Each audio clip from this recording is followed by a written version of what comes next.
मैं मिंटू शर्मा आप लोगों को प्रणाम करती हूँ। तो चलिए आज मैं आप लोगों के बीच नवरात्रि का दूसरे दिन की कथा लेकर आई हूँ। और दूसरे दिन की कथा में दूसरा अध्याय और तीसरा अध्याय पढ़ा जाता है। तो चलिए सुनिए। देवताओं के तेज से देवी का प्रादुर्भाव और महिषासुर की सेना का वध। इस मध्य चरित्र के भगवान विष्णु ऋषि हैं, महालक्ष्मी देवता, उनिकंस चंद्र, भाग शाकंभरी शक्ति, श्री दुर्गा देवी बीज हैं, वायु तत्व हैं और यजुर्वेद स्वरूप हैं।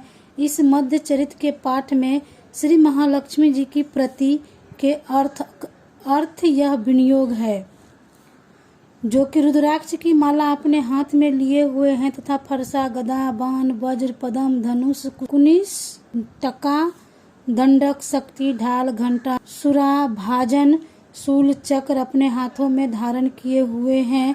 कमल आसन पर बैठी हुई प्रसन्न मुख वाली महिषासुर मर्दनी श्री महालक्ष्मी जी देवी हैं।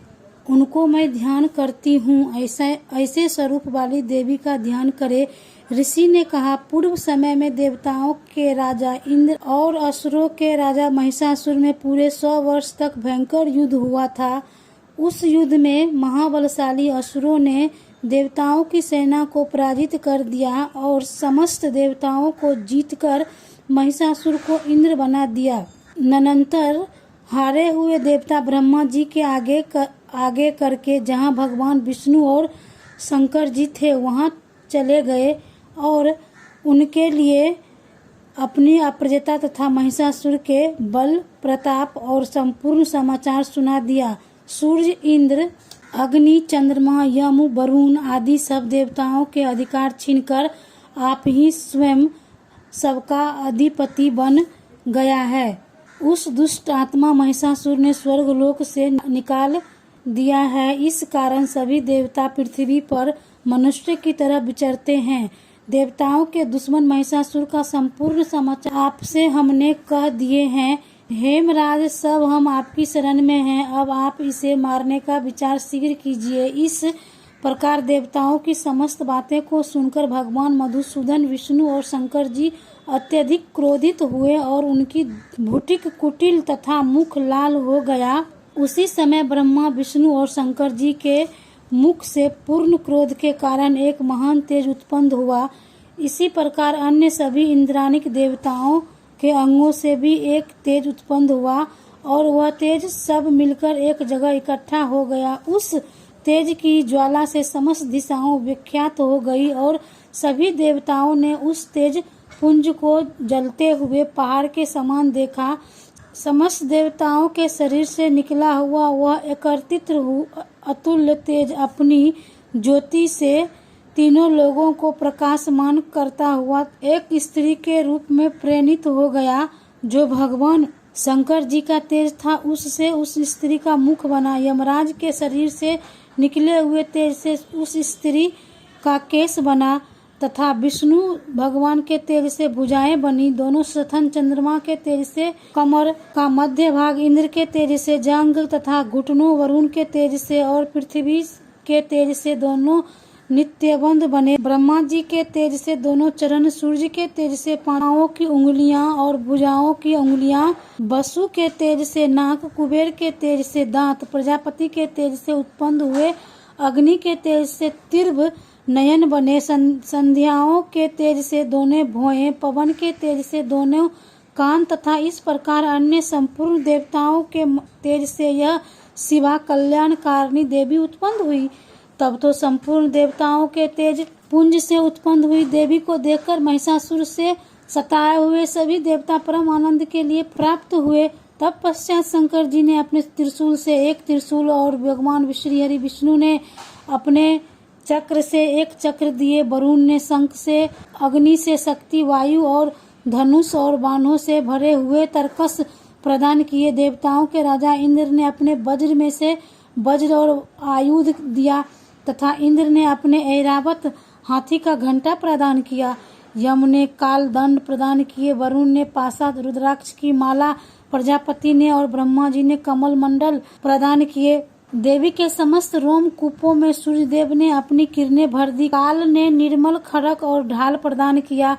ऋछ सागर ने अलमहार जो कभी मैल न होने वाला था तथा 2 वस्त्र जो कभी न फटने वाले दिव्य चूड़ामणि कमंडल करे दिए तथा शुभ अर्धचंद्र सब बाहुओं के लिए बाजूबंद, पैरों को सुंदर नुपुर तथा गले को उत्तम कंठ प्रदान किए। समस्त उंगलियों में रत्न जड़ित अंगूठियां प्रदान किए। अति निर्मल फरसा विश्वकर्मा ने प्रदान किया और विविध भांति के अस्त्र तथा अमेध कवच प्रदान किए। और समुद्र ने हृदय व गले में पहनने के लिए कभी न मैली होने वाले कमल की माला प्रदान किए तथा अति शोभ्यमान कमल के पुष्प प्रदान किए। हिमालय पर्वत ने सवारी के लिए सिंह तथा अनेक प्रकार के रत्नों प्रदान किए। मदिरा से भरा हुआ पात्र कुबेर ने प्रदान किया। इस भूमंडल को सिर पर धारण करने वाले नागों के स्वामी शेषनाग जी ने महामणियों से सुशोभित एक नाग हार प्रदान किया। इसी तरह अन्य सभी देवताओं ने भी अनेक प्रकार के आभूषणों आयुध प्रदान किए। तब भगवती सभी देवताओं से सम्मानित हो बार बार ऊंचे अट्टहास करती हुई गर्जना करने लगी, जिससे सारा नभमंडल गूंज उठा। भगवती की गर्जना इस प्रकार हुई कि वह कहीं ठहर न सकी और उसकी इस प्रकार की ध्वनि हुई कि उससे सभी लोग तथा सागर कांप गए। संपूर्ण पृथ्वी तथा पहाड़ चलामयान हो गए। उसी समय सारे देवगण उस सिंहवाहिनी देवी की जय जयकार बोलने लगे तथा मुनिगण ने भी भगवती बड़ी नम्रता के साथ नतमस्तक हो प्रार्थना की। इस प्रकार सारे विश्व को भय युक्त देखकर असुरगण अपनी समस्त सेना को तैयार कर अपने अपने हथियारों लेकर खड़े हो गए। उस समय महिषासुर क्रोध के आवेश में आकर बोला, यह क्या हो रहा है? इस प्रकार कहकर समस्त असुरों सहित उत्तम भयंकर शब्द की तरफ दौड़ा। उसी समय अपने त्रिलोक व्यापिनी देवी को देखा। वह देवी अपने पैरों के भार से पृथ्वी को सरातल में दबा रही है और अपने मुकुट से आकाश को छू रखी है, जिसके धनुष के टंगार से सारा पाताल लोक कंपयमान हो रहा है। जिस भगवती के हजारों हाथों से संपूर्ण दिशाओं व्याख्यात हो रही है, ऐसी देवी को देख असुर ने भगवती के साथ संग्राम छेड़ दिया। अनेक प्रकार के शस्त्रों के प्रहार से 10 दिशाएं प्रकाशमान हो गई। उसी समय महिषासुर का सेना नायक चिरुच नामक असुर देवताओं से युद्ध करने लगा और चामर नामक असुर चतुरंगनी सेना को साथ लेकर तथा 60,000 रथ की सेना को उद्रग्रह नामक का राक्षस अपने साथ में लेकर युद्ध करने लगे। महाहनु नामक राक्षस 1 करोड़ रथ सेना के साथ 80 लोमा असुर 5 करोड़ सेना रथ के साथ लेकर युद्ध करने लगे। व्यापक नामक असुर 60 लाख सेना तथा हजारों हाथी घोड़ाओं की अनेक प्रकार की सेना लेकर युद्ध करने लगा। वृत्त नामक असुर कोरन रथ सेना साथ लेकर लड़ा और विडालक्ष असुर ने 1 करोड़ 50 लाख सेना लेकर युद्ध किया तथा और भी असुर युक्त सेना रथ हाथी घोड़ा साथ लेकर देवी से युद्ध करने लगे। और महिषासुर भी श्री भगवती के साथ युद्ध करने के लिए करोड़ों हजार रथ हाथी तथा घोड़ाओं की सेना साथ लेकर रणभूमि में आ गया। वे राक्षसगण तोमर, भिदिपाल, शक्ति और मुसल, खड़क, फरसा, पिट्टल आदि हथियारों से भगवती के साथ संग्राम करने लगे। कई दैत्यों भगवती के ऊपर शक्ति फेंकते तथा कई फेंक कर प्रहार करते थे। बहुत से राक्षसों ने तो भगवती को तलवार से मारने की कोशिश किया। तो उसी समय भगवती ने चंडी देवी ने राक्षसों द्वारा प्रहार किए गए अनेक प्रकार के अस्त्रों शस्त्रों को अपने शस्त्र से साधारण खेल के समान काट डाला। निरंतर इस प्रकार से भगवती के चरित्र को देखा तो और ऋषियों ने देवी से प्रार्थना की। इस प्रकार देवताओं और ऋषियों की स्तुति से प्रसन्न हो गई भगवती ने राक्षसों के शरीर के लिए अस्त्र शस्त्र की वर्षा की और साथ ही देवी के वाहन सिंह ने भी क्रोधित हो जिस प्रकार जंगल में अग्नि चारों तरफ फैलकर जंगल को भस्म कर देती है, उसी प्रकार राक्षसों की सेना को अपनी गर्दन के बालों को हिलाता हुआ राक्षसों का नाश करने लगा।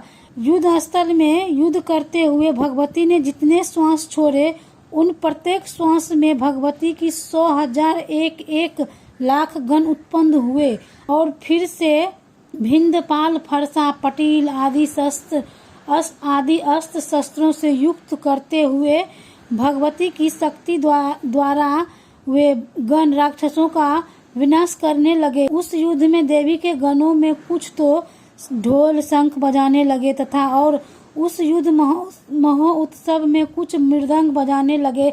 निरंतर भगवती ने त्रिशूल, गदा, शक्ति की वर्षा से तथा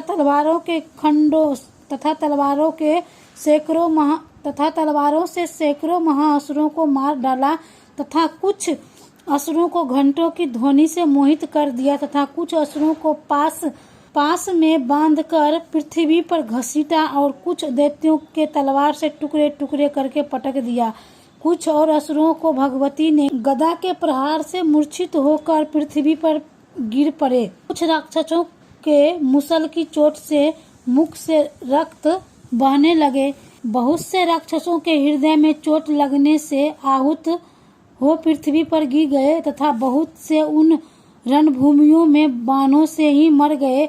देवताओं को दुख देने वाले वे बहुत से दैत्य मरने लगे तथा बहुत सौ की भुजा और गर्दन कट गई। कुछ दैत्यों के सिर कट गए और कोई शरीर के मध्य भाग से ही काट दिए और कुछ महाअसुरों जंघा कट जाने के कारण धराशायी हो गए तथा कुछ एक दैत्यों की तो एक भुजा, एक आंख, एक पैर वाला करके दो दो टुकड़े कर डाला।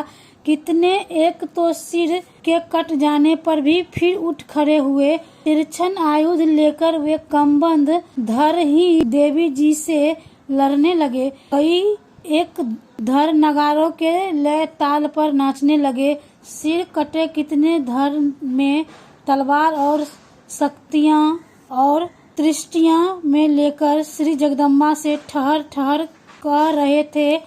इस प्रकार उस रण क्षेत्र में रथ, हाथी, घोड़ा तथा असुरों से गिर जाने से पृथ्वी इस प्रकार भर गई थी कि मार्ग मिलना भी मुश्किल था। राक्षस सेना के मध्य में गिरे हुए हाथी, घोड़ा और असुरों के शरीर के इस प्रकार रक्त इकट्ठा होकर बह रहा था मानो कोई रक्त की महानदी बह रही हो।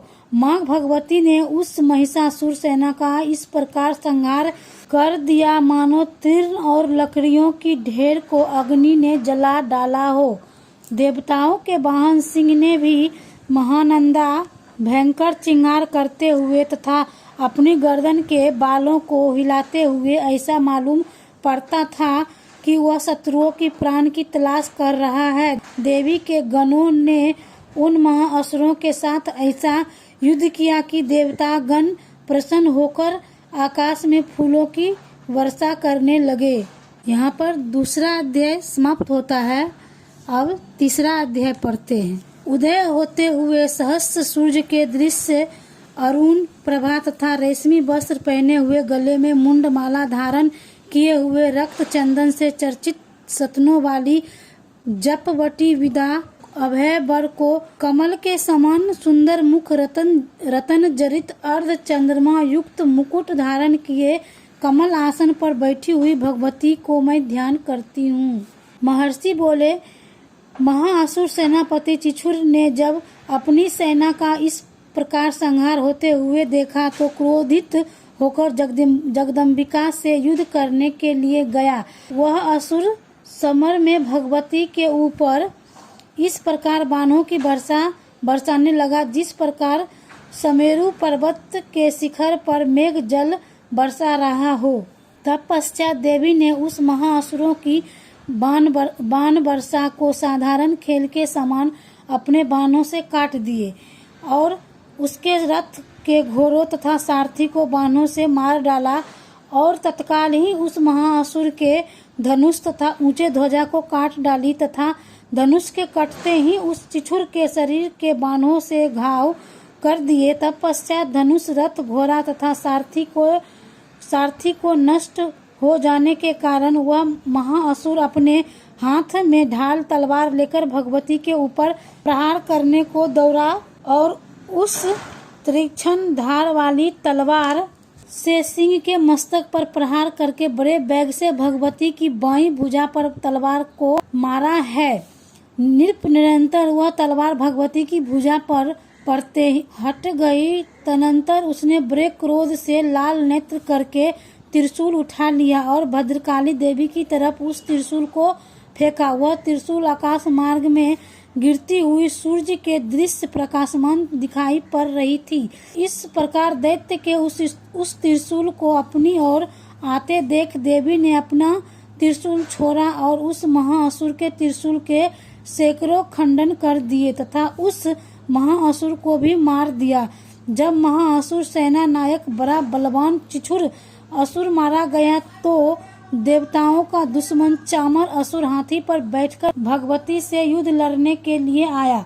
उस चामर असुर ने देवी के ऊपर शक्ति फेंका, परंतु जगदम्बा तत्काल ही उस शक्ति को हुंकार से नष्ट कर दिए, पृथ्वी पर डाल दिया। शक्ति के टूटते ही उस असुर ने अत्यंत क्रोधित हो अपना त्रिशूल मारा। भगवती ने उनको भी बाणों से काट डाला। तब पश्चात भगवती का सिंह उछलकर हाथी पर बैठ गया और उस असुर से मल्ल युद्ध करने लगा और वे लड़ते लड़ते हाथी पर से नीचे पृथ्वी पर गिर पड़ा और महान क्रोधित हो परस्पर में एक दूसरे पर कठिन प्रहार करने लगे। कुछ समय बाद सिंह ने बड़े वेग से आकाश की तरफ उछलकर चामर असुर को थप्पड़ मारा। थप्पड़ के लगते ही उसका सिर शरीर से पृथक हो गया और उस युद्ध में देवी ने उदग्र को शिल्पा वृक्ष आदि से मार दिया तथा दांत और मुख को घूसों की मार से कराल राक्षस को मारा। तब पश्चात भगवती ने क्रोधित हो उदित दैत्य को गदा से मार दिया। भिनिद पाल से वास्तेकल तथा गंधक और ताम्र को बाणों से मार दिया। 3 नेत्र वाली परमेश्वरी ने त्रिशूल से उग्रयान, उग्रवार्ज तथा महाहनु नामक दैत्यों को मार डाला। तलवार की चोट से विराल राक्षस के मस्तक को धड़ से काट दिया। दुर्धन और दुर्मुख को बाणों की मार से यमलोक पहुंचा दिया। इस भांति अपनी सेना की हार होने के कारण महिषासुर भैंसे का रूप बना देवी के गणों को भय दिखाने लगा। कुछ गणों को मुख प्रहार से, कुछ गणों की खुरों से, कुछ गणों को पूंछ की फटकार से, कुछ गणों की सिंगों की टक्कर से चोट मारने लगा। किसी को तेज दौड़ाकर, किसी को गर्जना करके, किसी को भ्रमण तथा आवास की वायु से पृथ्वी पर पटकने लगा। इस तरह देवी के सिंह को मारने को भगवती ने उस प्रकार क्रोध किया। फिर वह बलवान महिषासुर भी क्रोध करता हुआ धरती को खोदने लगा तथा ऊंचे ऊंचे पहाड़ों को सिंह से फेंकते हुए गर्जने लगा। उस महिषासुर के जल्दी जल्दी दौड़ने से पृथ्वी खिरने लगी तथा पूंछों की फटकार से सागर का जल उछल उछल कर चारों तरफ फैलने लगा और सिंहों की चोट से मेघों के खंड खंड हो गए तथा श्वास वायु में उड़े हुए सैकड़ों पर्वत आकाश से नीचे गिरने लगे। इस प्रकार क्रोध से युक्त उस महिषासुर को आते देख चंडिका देवी ने उसको मारने के लिए क्रोध किया और भगवती ने पासा को फेंका। वह असुर उस पासा में बंध गया। पासा में बंधते ही उसने अपना भैंसे का रूप त्याग दिया और तत्काल ही सिंह का रूप धारण कर लिया। उत्पन्न हुए जैसे ही भगवती उसका सिर काटना चाहती थी कि तैसे ही वह असुर तलवार लिए मनुष्य का रूप में दिखने लगा। निरंतर भगवती ने बाणों की वर्षा करके ढाल तलवार सहित उस मनुष्य रूप को काट दिया। उसी समय वह हाथी के रूप में उत्पन्न हो गया और भगवती के महान सिंह को अपनी सूर से खींच कर गर्जने लगा। तो भगवती ने तलवार से उसकी सूर काट दी। निरंतर वह महिषासुर फिर भैंसे के रूप में हो गया और त्रिलोक में सभी चराचर मात्र को पहले की तरह कष्ट देने लगा। तब तो जगत माता चंडिका देवी क्रोधित होशुरा का पान करने लगी और लाल लाल नेत्र कर बार बार हंसने लगी तथा बलवीर के अभिमान के कारण वह महिषासुर भयंकर गर्जना करने लगा और सिंहों से चंडिका देवी की तरफ पहाड़ों को फेंकने लगा। फिर भगवती ने अपने बाणों से उस पहाड़ों को चूर्ण कर दिया और सुरा पीने के कारण लाल मुख वाली देवी लड़खड़ाते वचनों से बोली। देवी ने कहा, ओ मुंड, जब तक मैं सुरापान कर रही हूँ तब तक क्षण मात्र के लिए गर्जने वाले मैं तुझे अभी यही मारूंगी और बहुत शीघ्र ही यहाँ देवता गर्जना करेंगे। ऋषि बोले। देवी इतना कह उस महाअसुर के ऊपर चढ़ गई, अपने पांव में दबाकर उसे त्रिशूल से मारने लगी और वह असुर भी देवी के पैरों से दबा हुआ अपने मुंह की ओर से आवाज बाहर की ओर निकालने लगा, परंतु भगवती ने अपने बल पराक्रम से उसे रोक लिया। आधा निकला हुआ भी वह महिषासुर जब भगवती से युद्ध करने लगा तो भगवती ने अपनी तलवार से उसका सिर काट डाली। निरंतर हा हा करती दैत्यों की समस्त सेना को भगवती ने नष्ट कर दिया। इस प्रकार दैत्यों की सेना का नाश देखकर समस्त देवताएं बड़े प्रसन्न हुए और दिव्य महर्षियों के साथ सभी देवगण भगवती की प्रार्थना करने लगे और गंधर्वपति गाने लगे तथा अप्सराएं नाचने लगी। यहाँ पर दूसरे दिन का कथा समाप्त होती है।